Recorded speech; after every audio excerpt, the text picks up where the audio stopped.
A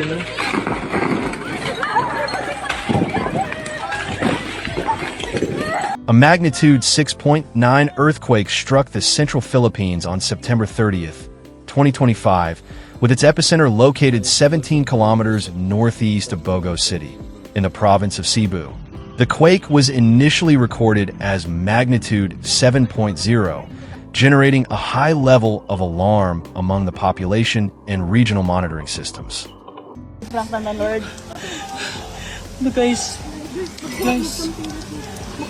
The earthquake occurred in an oceanic area close to the coast, immediately increasing concerns about a possible tsunami.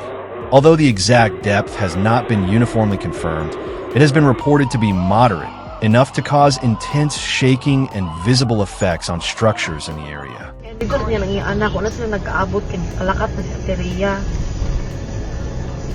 Among the first reports of damage was the town of Daanbantayan, where a historic stone church suffered partial damage.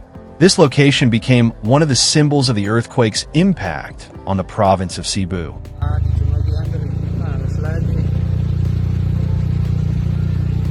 In addition, the same area experienced power outages that left numerous homes without power. Maintenance crews began restoration work, although prolonged outages were reported in several areas.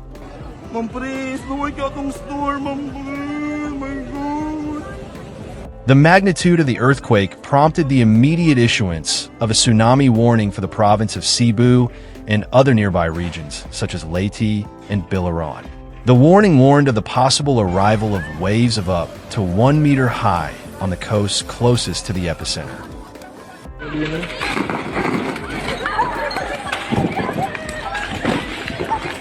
Local authorities urged coastal communities to stay away from beaches and move to safe areas.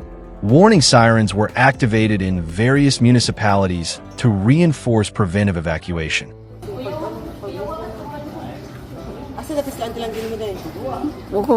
Although no destructive waves were confirmed in the minutes following the earthquake, sea monitoring continued constantly. The risk of abnormal waves remained in place as a precautionary measure, prolonging the uncertainty among coastal communities.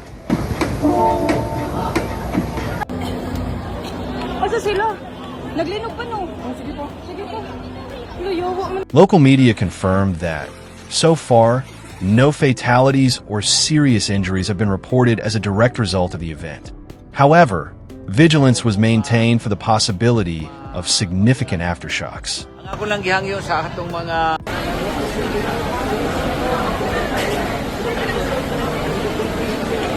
The earthquake occurred in a difficult context for the Philippines, which was still recovering from a storm that days earlier had left deaths, power outages, and evacuations in several provinces.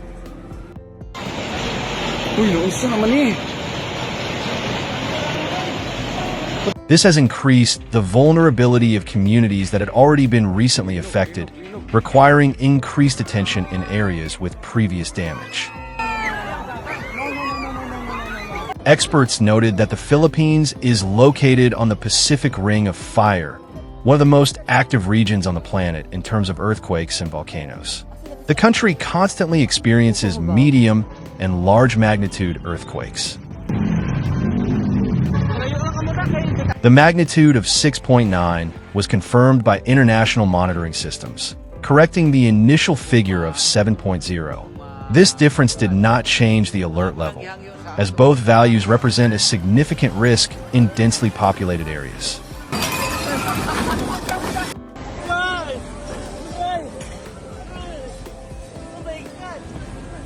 Coastal communities in Cebu and nearby provinces remained on a state of precaution while the possibility of tsunami was assessed.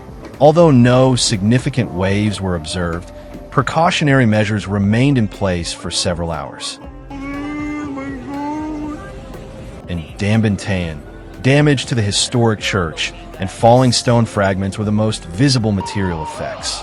Structural inspections of older buildings continued to rule out risks of collapse.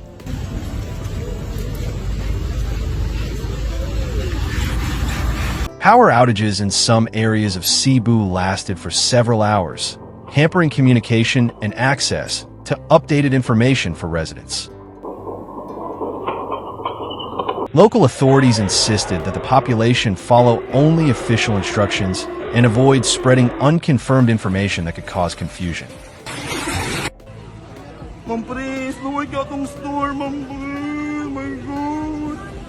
Technical teams remain deployed in the province to assess possible damage to roads, bridges, and public buildings.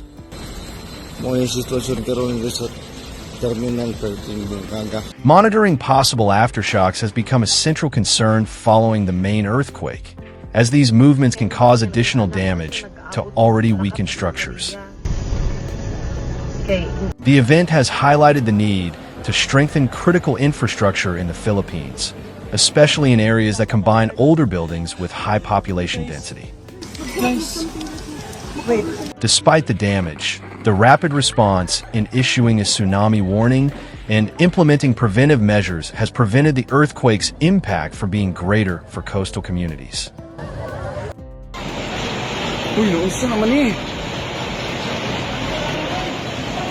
Early warning systems have proven their importance in a country that repeatedly faces large-scale events.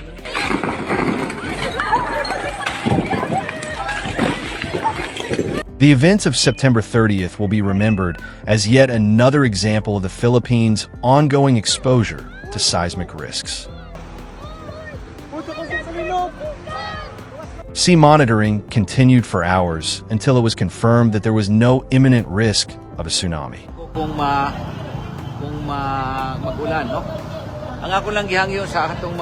Communities that had moved to higher ground began to return to their homes gradually, albeit cautiously.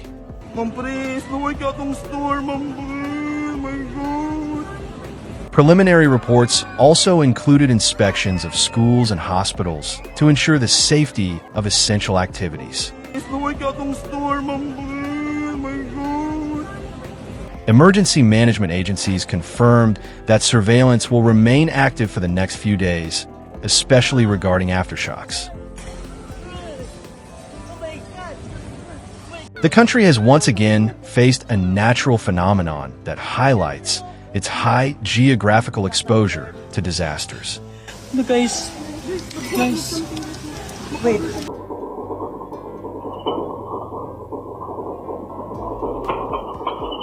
The tsunami warning, although it ultimately did not generate destructive waves, became a reminder of the latent risk posed by every oceanic earthquake in the Philippine archipelago.